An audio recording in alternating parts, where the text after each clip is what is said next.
నమస్తే. ఇన్నాళ్ళు నన్ను సపోర్ట్ చేస్తూ, ఎంకరేజ్ చేస్తూ మీ ప్రేమని నాకు అందిస్తున్న ప్రతి ఒక్కరికి కృతజ్ఞతలు. అలాగే ఈ వీడియో కూడా ఖచ్చితంగా మీకు ఉపయోగపడుతుంది. లైక్, షేర్ అండ్ సబ్స్క్రైబ్ చేసి మీ సపోర్ట్‌ని నాకు అందించండి. అలాగే ఈ వీడియో పట్ల మీకున్న అభిప్రాయాన్ని కామెంట్ సెక్షన్‌లో కామెంట్ చేసి తెలియజేయండి. ఇప్పుడు వీడియోని చూద్దాం.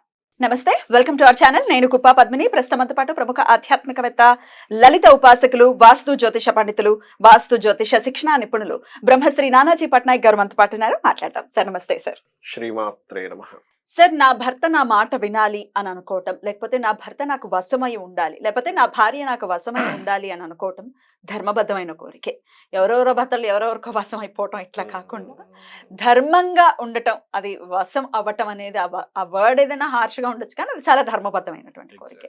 నా భర్త నా మాట వినట్లేదు, లేకపోతే నా భార్య నా మాట వినట్లేదు, తద్వారా మాకు చాలా గ్యాప్ వచ్చేసింది, విడిపోయేటటువంటి పరిస్థితి ఉంది అని మనం వింటూనే ఉంటాం సర్వసాధారణంగా. అలాగే పుట్టింట్లో వదిలేశారండి, నా భర్త తీసుకెళ్ళట్లేదు, మరి ఎలా నా భర్త నాకు వశం అవ్వాలి, నన్ను ఎలా తీసుకెళ్ళాలి? ఈ సమస్యల నుంచి బయటపడాలి భార్యాభర్తలు అంటే ఏం చేయాల్సి ఉంటుంది? తప్పకుండా. మీరు ఇప్పుడు అడిగిన క్వశ్చన్కి ఏంటంటే, అసలు ఎవరు ఏ ప్రయత్నం చేయకుండా కూడా కొంతమంది వాళ్ళతో బాగా కలిసి ఉంటారు, వశమై ఉంటారు, వాళ్ళు ఏ ప్రయత్నం చేయరు. ఎందువల్ల సార్? చెప్తాను దానికి ముహూర్త బలమా సార్? చెప్తాను దానికి రీజన్ చెప్తాను. రెండవది ఏమిటి అంటే, కొన్ని పరిహార మార్గాలు చేసుకోవడం ద్వారా కూడా కలిసి ఉంటారు వాళ్ళు, అందులో ఎటువంటి సందేహం లేదు. అసలు రీజన్ ఏమిటి, ఎందుకు వశం అవ్వరు అంటే చెప్తాను చూడండి. దీనికి జ్యోతిష్ శాస్త్రంలో మ్యారేజ్ మ్యాచింగ్ చేసేటప్పుడు కుజుడు శుక్రుడు ఎక్కడ ఉన్నాడో చూసుకోవాలి. ఆకర్షణ కారకులు అంటారు వీళ్ళిద్దరు. అట్రాక్షన్ ఒకటి, మనస్కారకులు రెండు, ఆకర్షణ కారకులు. ఇది మోస్ట్ ఇంపార్టెంట్. ఇవి రెండు ఒకటి ఉండగా వాళ్ళ పర్సనల్ చార్ట్లో వీళ్ళకి 12వ స్థానం పాడైనా కూడా వాళ్ళ మధ్యన సరిగ్గా ఉండదు. 12వ స్థానం అంటే పూర్వజన్మల్లో చేసినటువంటి వివాహ సంబంధించిన కర్మ, వివాహ సంబంధించినటువంటి నువ్వు ఏ కర్మ చేసావో ఈ జన్మలో అది అనుభవిస్తావు. సో 12th హౌస్ లో శుక్ర ఆర్ కుజ ఉంటాయి సార్. నో ప్రాబ్లం, మంచిదే. అట్లా ఇంకా అయితే ఇక్కడ జాతకం బాగుంది, వీళ్ళు ఏ ప్రయత్నాలు చేయక్కర్లేదు, ఆటోమేటిక్ గా వాళ్ళు కలిసి ఉంటారు. వాళ్ళకి పూజ పునస్కారం ఏమక్కర్లేదు, ఎందుకంటే పూర్వజన్మలో పుణ్యం బ్యాలెన్స్ కాపాడుతూ ఉంటుంది. ఏం అక్కర్లేదు వాళ్ళకి. మామూలు ఇచ్చే పూజ ఏదో చేసుకుంటారు, వాళ్ళ పనులు వాళ్ళు చేసుకుంటారు. వేరే వాళ్ళకి అర్థం కాదు, వీళ్ళకి అర్థం కాదు, వేరే వాళ్ళు ఎందుకు ఇలా ఉంటున్నారు అనుకుంటారు. మేము బాగానే ఉన్నాగా, మాకేం బాగానే ఉందిగా అనిపిస్తుంది. ఎందుకు, వాళ్ళకి పుణ్యం ఉండి వాళ్ళు కాపాడుతుందని తెలియదు.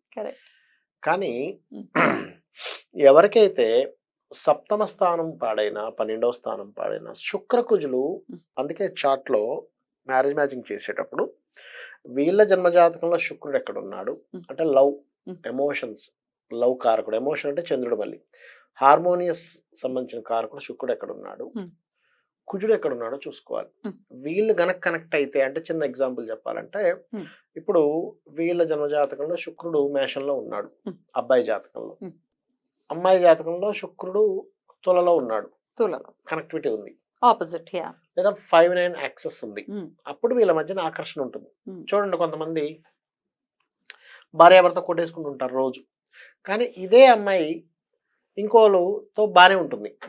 అదేమిటి మరి, ఇతనితో ఎందుకు ఇలా గొడవ అయిపోతుంది, వేరే వాళ్ళతో ఎందుకు ఉంటుందని వాళ్ళ శుక్రకుజులు కలుస్తారు, అక్కడ కనెక్టివిటీ ఉంటుంది. అయితే మరి దీనికి ఏమిటంటే, మరి ఇట్లా అయితే ఏమిటి, శాస్త్రంలో దీనికి ఏమైనా పరిష్కారం ఉందా లేదా అంటే, దీనికి 2 నామాలు ఉన్నాయి. లలితా సహస్రనామాల్లో 2 నామాలు ఉన్నాయి. ఒకటి ఓం మందస్మిత ప్రభాపూర మజ్జత్ కామేశ మానస. దీని అర్థం ఏమిటంటే, అమ్మవారు మందంగా నవ్విందట.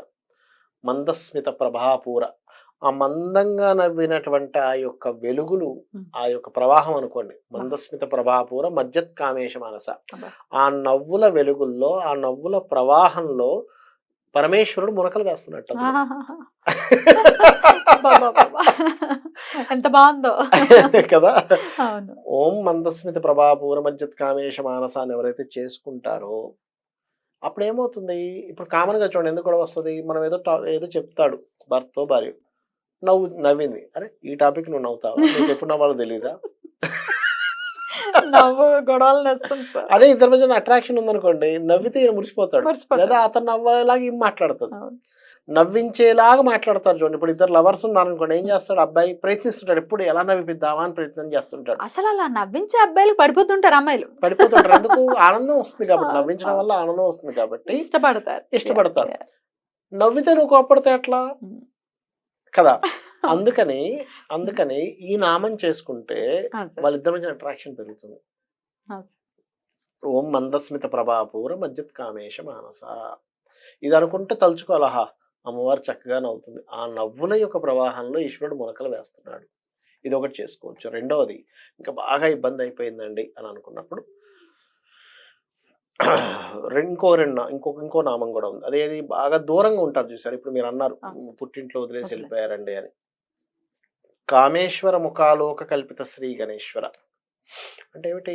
అమ్మవారు బండాసురుడు ఏం చేశాడంటే ఒక విఘ్నశిలా యంత్రాన్ని పడేశాడు. బండాసురుడు యొక్క తమ్ముడు విశుక్రుడు.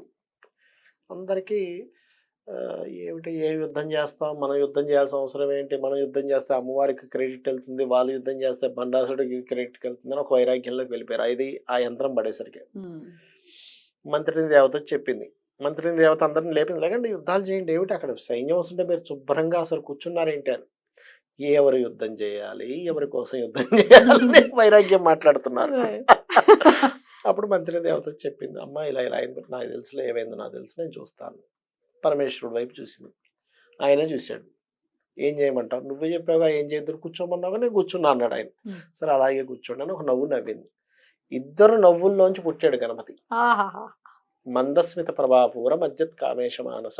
అది ఇందాక చెప్పాను కదా. ఇదేంటంటే కామేశ్వర ముఖాలోక కల్పిత శ్రీ గణేశ్వర. ఈ గణపతి వస్తే ఏంటి, ఎందుకు ఇది చదువుకోవాలంటే, ఎవరైనా ఇద్దరు విడిపోతున్నారంటే జ్యోతిష్ శాస్త్రం ఏం చెప్తుంది, కేతువు యొక్క ఇంపాక్ట్ వల్ల, కేతు ఇస్ వైరాగ్యము, కేతు విడదీయడము, డిస్ట్రాక్షన్ కారకుడు. ఆయన ఎంటర్ అయ్యాడంటే ఆయనకు అధిష్టాన దేవత గణపతి. అందుకని ఆయనకు అధిష్టాన దేవత అయినటువంటి గణపతిని తలుచుకుంటూ పార్వతీ పరమేశ్వరులు తలుచుకుంటే ఆ డిస్ట్రాక్షన్ పోతుంది, ఆ విడదీయబడ్డం అనేటువంటిది పోతుంది, ఇద్దరు కలుస్తారు, ఆటంకాలన్నీ కూడా తొలగిపోతాయి. అంటే బండాసురుడు అనేటువంటి రాక్షసుడు ఎలా అయితే అక్కడ విఘ్నశిలా యంత్రం వేస్తే వీళ్ళకి వైరాగ్యం వచ్చిందో, వీడికి వైరాగ్యం ఉంటది.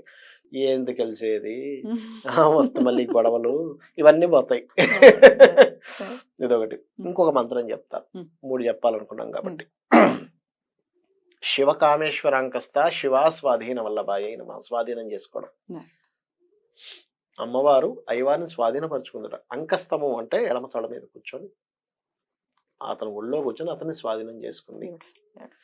ఎవరైనా భూమి మీద ఎవరికెవరు స్వాధీనం అవ్వాలంటే భార్యకు భర్త, భర్తకు భార్య స్వాధీనం అవ్వాలి. ఎందుకంటే ఈ భూమి మీద అందరూ విడిపోతారు.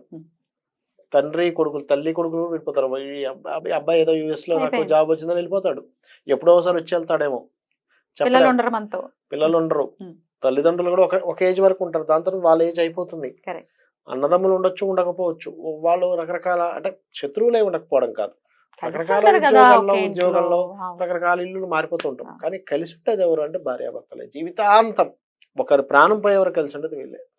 అందుకని వాళ్ళు ఒకరికొకరు స్వాధీనపరచుకోవడంలో అర్థం ఉంది. అండ్ అడ్జస్ట్మెంట్ టెంపర్మెంట్ కూడా ఉండాలి. ప్రతి చిన్న విషయానికి విడిపోవటమే మనం సొల్యూషన్ అని అనుకుంటే ఎవరు కలిసి ఉంటారు. అంటే ఏం లేదు, ఇక్కడ ఏమైపోయిందంటే ఇప్పుడు తల్లి కొడుకులు కొట్టుకుంటున్నారు, వాటికేం విడాకులు లేవు. తండ్రి కొడుకులు గొడవ పెట్టుకున్నా విడాకులు లేవు. దౌర్భాగ్యం మధ్యన విడాకులు లేవు. ఈ విడాకులు అనే సబ్జెక్ట్ రావడం వల్లే వీళ్ళకి థాట్ వస్తుంది. అది లేదనుకోండి, సరే కొట్టుకున్నాం, సాయంత్రం మళ్ళీ కలిసిపోయేవారు. అసలు విడాకులే లేవు మనకి, లేవు అసలు. ఎక్కడున్నాయి విడాకులు? లేవు అసలు, లేవు. తీసుకుంటూ పోతే ఎవరు పర్ఫెక్ట్ కాదు కదా. సో చాలా మంది అడుగుతుంటారు, ఏమండి మరి మా అమ్మాయికి ఇలా అవుతుంది, మా అబ్బాయికి ఇలా అవుతుంది, తొందరగా విడాకులకి ఇవ్వడానికి అంటే మంత్రం ఉంటుంది అంటే అసలు ఉండదమ్మా శాస్త్రంలో. అడుగుతారు విడాకులు అవ్వడానికి మంత్రం అడుగుతారు.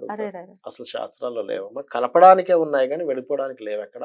మీరు విడిపోవాలంటే మీరు మీ ఇష్టం, అది మీ అమ్మాయి బాధపడుతుంది, మీ అబ్బాయి బాధపడుతుంది, మీ పర్సనల్ ఇష్యూ. కానీ నేను కూడా చెప్పకూడదని చెప్తాను, నేను వాళ్ళకి ఒకటే చెప్తాను, తల్లిదండ్రులుగా మీరు కూడా చెప్పకండి విడిపోండి. కానీ ఒకవేళ అబ్యూజ్ చేస్తున్నారు, అబ్యూజ్ చేస్తున్నారు, దట్ ఈస్ డిఫరెంట్ కేస్.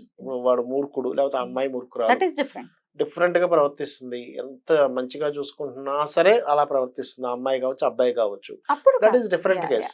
అప్పుడు ఇంకా వాళ్ళని భరించలేరు కాబట్టి వాళ్ళకి వాళ్ళు నిర్ణయం తీసుకోవాలి. కాకపోతే నేను ఒకటే చెప్తాను, మీరు అంటే తల్లిదండ్రులుగా మీరు చెప్పకండి, నేను చెప్పకూడదు విడిపోమని అంట. ఎందుకంటే వాళ్ళ కర్మలు.